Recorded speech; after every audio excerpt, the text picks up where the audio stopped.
Now, there are several cases of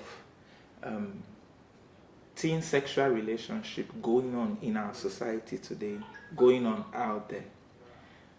I want to believe that majority of teenagers did not want to eventually plunge themselves into sexual relationships. Most of the things that have turned to sexual relationship today began as simple crush, infatuation, and because it's not properly handled, it has eventually evolved into a sexual relationship.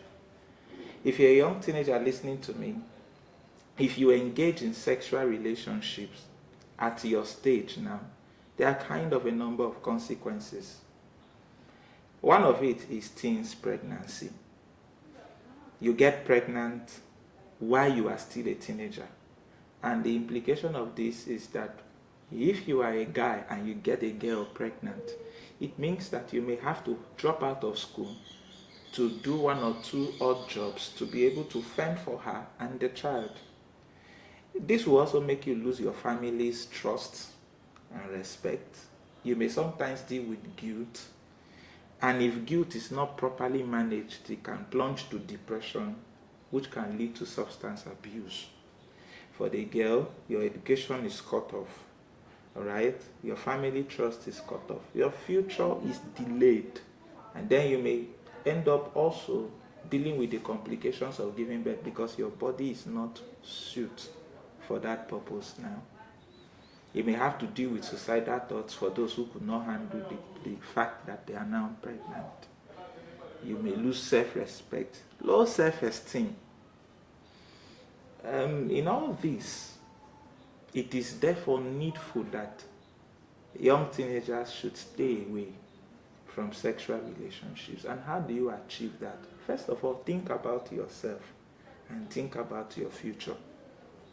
If you put your future in mind and you are able to develop goals that will help you to achieve your future, then you definitely will not have to deal with the stress of sexual relationship.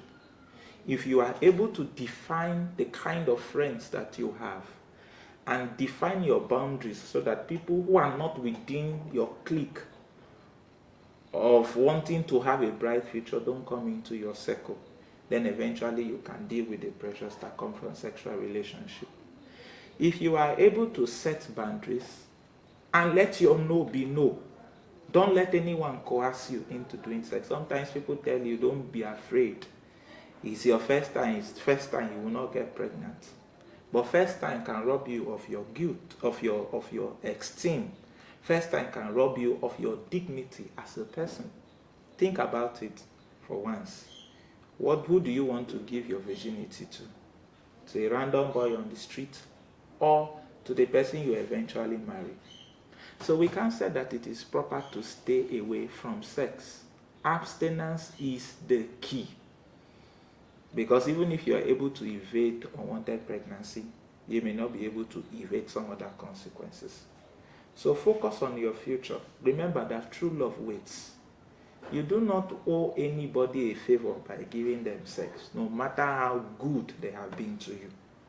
You do not owe anyone the pressure, the joy of, falling into the pressure of having sex with the person simply because you are trying to pay back for a favor.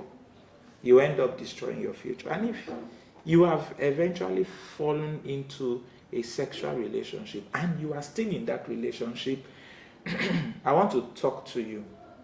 It's not the end of your life. You can still get back on your feet. Focus on building positive relationships. First, with your God. Go back to God.